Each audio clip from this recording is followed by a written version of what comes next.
জনৈক আইনজীবী আমাকে একটি নোটিশ পাঠিয়েছেন। তিনি বলেছেন 48 ঘন্টার মধ্যে যদি তার ক্লায়েন্টকে আমার বক্তব্য দ্বারা নাকি মিসলিড হয়েছে এই মর্মে বক্তব্য প্রত্যাহার, ক্লারিফিকেশন বা তার নোটিশের উত্তর না দিলে আমার বিরুদ্ধে আইনত ব্যবস্থা নেবে। আমি বলি 48 ঘন্টা কেন, 800 ঘন্টা কেন, আর 8 মিনিট কেন, আমি তার নোটিশের কোনো প্রতি উত্তর দেব না।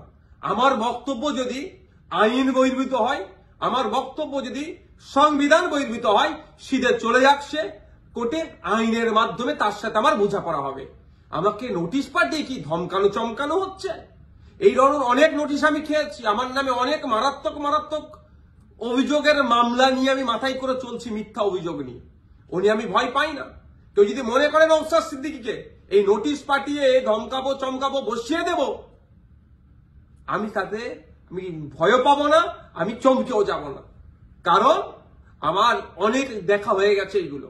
কারণ আমি বলে যাই, আর কাকতলীয় ভাবে বলছি না, এটা বাস্তবিক হয়েছে। 2019 সালে কেন্দ্রের সরকার নিয়ে এসেছিল এক বিভাজনের বিল, সিএ। যখন আমার বড় ভাইজান পিরজাদা আব্বাস সিদ্দিকীর নেতৃত্বে সারা বাংলায় যখন বিজেপির বিরুদ্ধে আন্দোলন আমরা সংগঠিত করেছিলাম, ওই সময় গভীর রাত্রে আমাদের বাড়িতে পুলিশের দ্বারা হামলা চালানো হয়েছিল। সেই রাত্রে আমি সুপ্রিম কোর্টে এসেছিলাম, তারপরের দিনে মামলা করব বিজেপির বিরুদ্ধে, কেন্দ্র সরকারের বিরুদ্ধে। আর এখন আমরা যখন এই ওয়াকফ সংশোধনীর বিরুদ্ধে মাঠে ময়দানে গণতান্ত্রিক প্রক্রিয়ায় লড়াইয়ের বার্তা দিচ্ছি এবং আইনি লড়াই করবে বলে তার প্রস্তুতি নিচ্ছে, আমাদের বাড়িতে নোটিশ চলে আসলো। নোটিশ আসুক, 100 বার নোটিশ আসুক, এতে আমি ভয় পাই না। কিন্তু এটুকু আমি বাংলার মানুষকে জানিয়ে রাখতে চাই যে যারা প্রতিনিয়ত মুসলিমদের বিরুদ্ধে কথা বলছে, মাদ্রাসা নিয়ে কথা বলছে, মসজিদ নিয়ে কথা বলছে, কোরআন শরীফ নিয়ে কথা বলছে, তাদের বিরুদ্ধে নোটিশ যাচ্ছে না কেন, তাদের বিরুদ্ধে আইনত ব্যবস্থা গ্রহণ করছে না কেন? এরা তৃণমূলের মুসলিম বিধায়কদেরকে বিধানসভা থেকে চাংতলা করে রাস্তায় ফেলে দেবো বললেও তাদের বিরুদ্ধে আইনত ব্যবস্থা গ্রহণ করছে না, নোটিশ পাঠাচ্ছে না। আর নওশাদ সিদ্দিকীর কাছে নোটিশ পাঠিয়ে দিচ্ছে। ঠিক আছে, আইনি লড়াই আমি লড়ে নেব। আমার আইনের যারা বিশেষজ্ঞ আছে, সম্মানীয় বিকাশ রঞ্জন ভট্টাচার্য স্যার এবং সম্মানীয় শামীম দ্বারা কথা বলেছি, তারা আমাকে বলেছে তো আপনার কাজ হচ্ছে রাজনৈতিক লড়াই লড়ে যাওয়া, বাকি আইনি দিকটা আমরা বুঝে নেব। সুতরাং আইনি লড়াই কোর্টে আমিও বুঝে নেব। কিন্তু আমার প্রশ্ন, যারা প্রতিনিয়ত মুসলিম সম্প্রদায়কে, মাদ্রাসা মসজিদকে আক্রমণ করছে, বিষ উগলাচ্ছে, তাদের বক্তব্যতে হিন্দু মুসলমানের মধ্যে যে সম্প্রীতি, যে ঐক্য বাংলায় বিনষ্ট হতে পারে, তাদের বিরুদ্ধে কটা নোটিশ করা হয়েছে, তাদের কজনের বিরুদ্ধে আইনত ব্যবস্থা গ্রহণ করা হয়েছে, বাংলার মানুষ একটা জানবেন, আমিও জানতে চাইছি। শুধু তাই নয়, আমাদের রাজ্য সরকারের যিনি প্রধান মমতা ব্যানার্জি মহাশয়াকে একটা বক্তব্য শুনেছিলাম, কি জঙ্গি যোগ না কি বলে দেখে দিয়েছিল, তখনও চুপ করেছিল। আর নওশাদ সিদ্দিকীর বিরুদ্ধে নোটিশ, ওই নোটিশ পাঠিয়ে আমাকে কেউ ভয় পাওয়াতে পারবে না। বিজেপির এই ওয়াকফ আন্দোলনের বিরুদ্ধে, সংশোধনী যে নিয়ে এসেছে ওয়াকফ, এর বিরুদ্ধে আন্দোলন জারি থাকবে।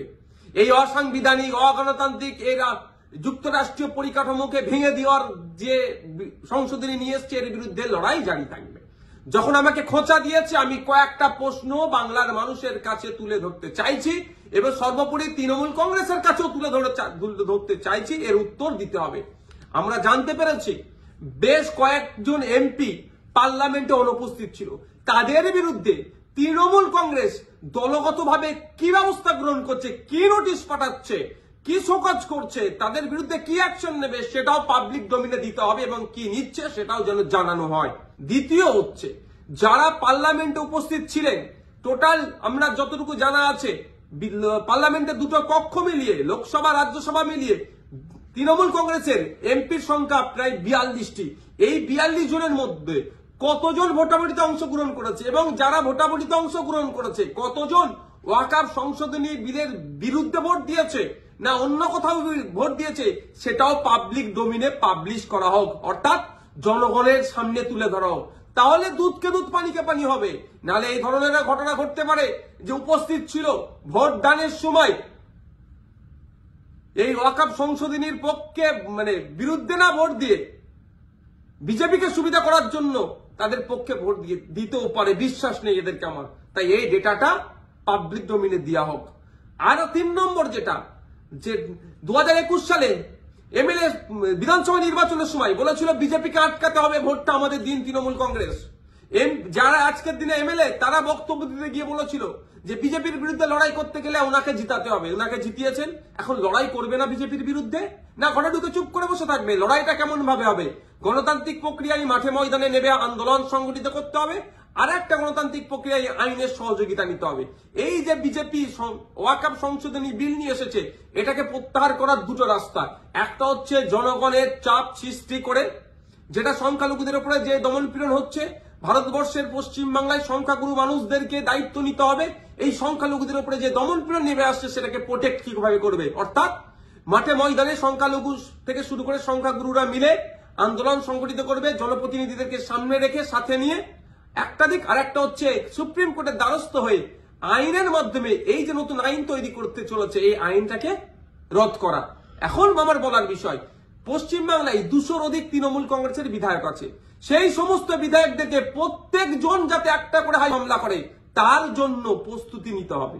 এবার আমি এটা তৃণমূল কংগ্রেসের সুপ্রিমোকে বলছি, তৃণমূল কংগ্রেসের দলকে বলছি এবং সাধারণ ভোটারদেরকে বলছি। ভোটের সময় কিন্তু এই সমস্ত এমএলএ গুলো প্রার্থী ছিল, তারা বলেছিল বিজেপির বিরুদ্ধে লড়াই করবে। আজকে বিজেপির বিরুদ্ধে লড়াই দেখানোর জায়গা হচ্ছে মামলা করতে হবে। এদের 42 জন রাজ্যসভা লোকসভা মিলিয়ে এমপি আছে, 42 আর এই প্রায় 220টা মতো, 250-র অধিক মামলা কিন্তু তৃণমূল কংগ্রেসকে করতে হবে। তার পয়েন্ট অনুযায়ী আমি বলে দিচ্ছি, এইটা চাপ তৈরি করতে হবে। আমি নওশাদ সিদ্দিকী একা যদি আমি একাধিক মামলার দায়িত্ব নিতে পারি, হাজার হাজার মামলা হবে ওয়াকফ সংশোধনী বিলের বিরুদ্ধে, সেটা আমি ভালো করে জানি, বিজেপিও জানে, তৃণমূল কংগ্রেসও জানে, আমি পাবলিকও জানে। কিন্তু তৃণমূল কংগ্রেস কটা মামলা করছে, না মামলা না করে বিজেপিকে জায়গা করে দিচ্ছে, সেটাও পাবলিককে দেখতে হবে। ভোটার যারা ভোট দিয়েছিলেন 2021 সালে, যারা ভোট দেননি তৃণমূল কংগ্রেসকেও, কিন্তু আপনার জনপ্রতিনিধি যারা এলাকায় আছে তাদের কাছে তুলুন আওয়াজ যে আপনাদেরকে মামলা করতে হবে। মালদা থেকে কংগ্রেসের একজন এমপি আছেন, তাকেও আমি অনুরোধ করছি আপনিও সুপ্রিম কোর্টে চলেন, গিয়ে মামলা করবেন। এখন দেখার বিষয় তৃণমূল কংগ্রেসের কতজন এমএলএ কতজন এমপি মামলা করছে এবং আমরা ভোটাররা কতজনকে মামলা করাতে পারছি প্রেসার বিল্ড আপ করে, সেটাই এখন দেখার বিষয়।